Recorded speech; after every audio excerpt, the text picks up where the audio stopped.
In this video, we're going to take a look at simple direct proportion. One of the most basic facts about direct proportion is that as one thing increases, so does another. So looking at the example on the left-hand side, I've been told that the cost of 1 pen is 13p, and I need to work out in pounds the cost of 8 pens. So as the number of pens increases, I would expect the cost to increase by a proportional rate of 13p for every pen.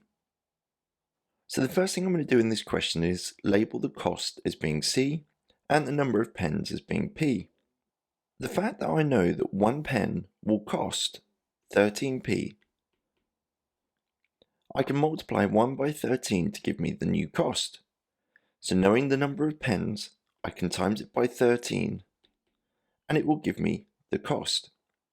If I now have 8 pens, the relationship between the number of pens and the cost is to multiply by the constant 13. So this gives me 104p.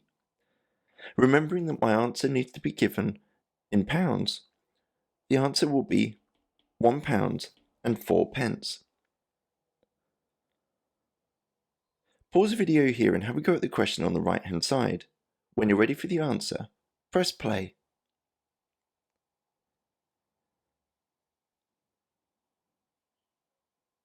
So with this question, I'm going to label the cost as being C and the number of apples as being A.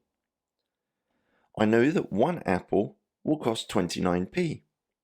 So the relationship between the number of apples and the cost is that I need to multiply by 29.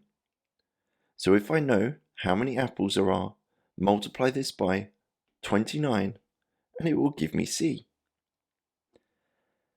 With this question, I need to work out the cost of 4 apples. So multiplying this by 29 gives me 116. Writing this in pounds is £1 and 16p.